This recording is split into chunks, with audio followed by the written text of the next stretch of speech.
It's very strange, but the mount was calling my name. I felt as if somebody had a rod and they casted it off the top of that mount, and the hook went into my chest. And I get up to the mountain, and I got out of the car, and I ran to this covering, and there was a plaque, and it said the Basilica to the Transfiguration. And I heard a voice, and the voice said, "Come away and pray with me." But I didn't know how to pray. So I emptied myself and closed my eyes. And I saw a vision. And I saw the eastern sky open up. And I saw somebody come out of that eastern sky. And it came down and descended, and his face shone like the sun, and his clothes was white as light. Shalom, my name is Greg Hirschberg. I live in Georgia currently, born and raised in New York City. 64 years old. When I was a little boy, I was raised in a very Jewish family.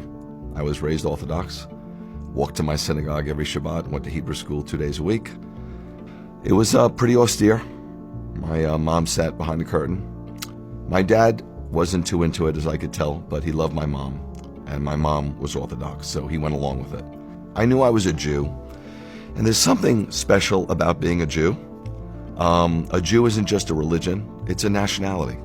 When I'd be hanging around friends and somebody say, "I'm Puerto Rican," or "I'm Italian," I'd always say, "I'm Jewish." But then I got to a point, there was so much anti-Semitism in the Bronx that I didn't want to be Jewish anymore. I'm not so sure I was ever tied into Judaism, to be honest with you. So I got pulled into some Eastern cults. I got very involved in martial arts. Martial arts sometimes is just not a sport, it's a religion. And I had somewhat of a cult leader, and he started to teaching us about the Kundalini energy and sun postures and meditations, and I was kind of into it, but it was a little confusing. Well, lo and behold, I married this swimsuit model, and we were thinking about where to go on our vacation, our honeymoon. And this cult leader, if you will, and I don't know what else to call him because it was a cult, he said, "You need to go to Israel." And he was so influential in my life, such a powerful influence, that I thought, Israel? I'm thinking Jamaica. I'm thinking on the beach. To be honest with you, I'm thinking about partying and getting high and just laying out. I'm not thinking Israel. I had no desire to go to Israel, but there was such a pull on my life. This is hard for you to believe, but the next day I was on the train going to work, going to Manhattan, and I sat next to somebody who I never saw before, and they said, "Have you ever thought about going to Israel?" So I'm not the sharpest tool in the shed, but I'm no bowling ball either. So I decided maybe I should go to Israel. But I was so convinced that I was going to have a lousy time in Israel that I put a week of the Greek Isles on the back end of the trip. We go to Israel, my wife and I at the time, right? Get married, go to Israel, leave New York City on an El Al flight, get into Ben Gurion Airport, and we immediately take a flight to Eilat. I was scuba diving in the Red Sea. We were water skiing on top of the Red Sea. We were going out to restaurants, partying, dancing, having a great time. Then we came to Jerusalem about 5 days later. There's an Armenian corner, and a Christian corner, and a Muslim corner, and it was shocking to me. And I didn't really enjoy it, but we went out to some great restaurants. We just saw some sights on our own. We're having a pretty good time, but I'm thinking, I gotta get to Greece. Well, we had 1 day left. 1 day left to the trip. And I said to my wife, "Let's get a car and let's go up north." And so she said, "Why?" I said, I don't know. She goes, "No." She goes, "Where do you want to go?" I said, I remember hearing something about a place called Tabor, a mount where something pretty special happened. Let's just go there. So we drove up, and we didn't know where we were going, so there were hitchhikers. It was 1989. So a guy was hitchhiking. And so I took him where he was hitchhiking, and I look over to the left, and I see this mount. And it's very strange, but the mount was calling my name. I felt as if somebody had a rod, and they casted it off the top of that mount, and the hook went into my chest. And as I'm driving up, I got a little exasperated.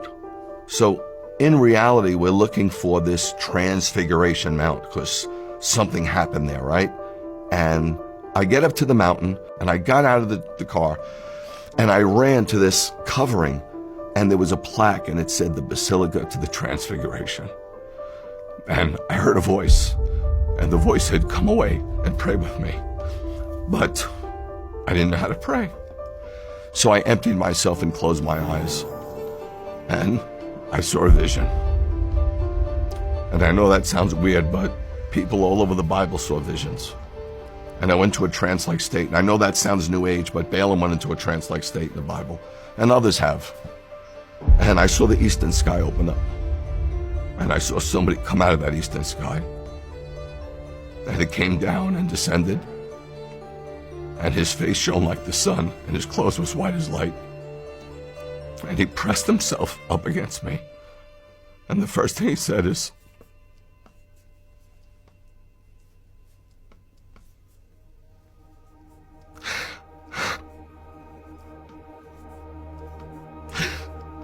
"I love you." And I remember crying for a really long time. My wife says maybe it was about 20 minutes. And I looked back, and it wasn't tears of joy, and it wasn't tears of pain. It was like a sanctification. It was like a cleansing. Like all the crap, all the Eastern thought, all the nonsense, all the religion just came out of me. I didn't know anything about the Holy Spirit. I didn't know that God can enter your heart and live in your tabernacle. So I thought God was on the mountain. And I remember talking to God and saying, "I'm so sorry that I have to leave. I don't want to leave. But I hope one day I can come back here."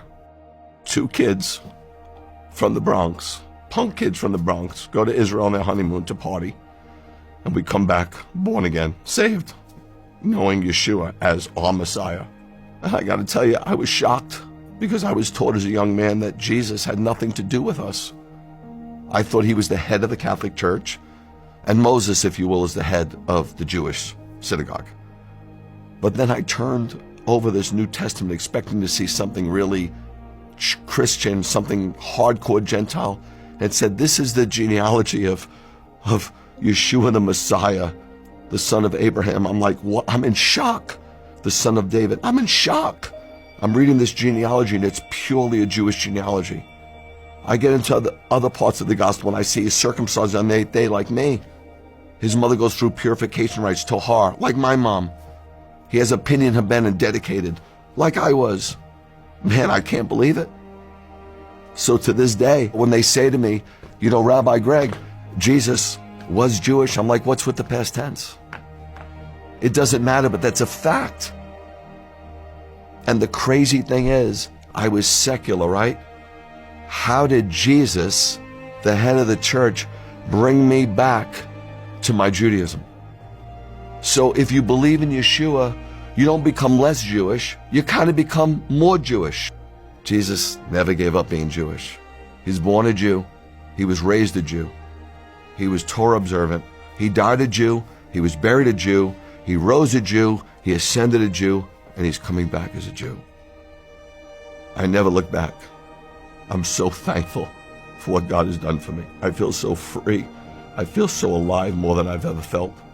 And you get to a place, man, when you meet Yeshua, where he becomes enough. And I'm here to tell you, if God isn't enough, nothing will be enough. You'll search and search and search the world over. You'll go from one high to the next. You'll go from one thing to the next. But when you meet him, all bets are off. It's done. The search is over.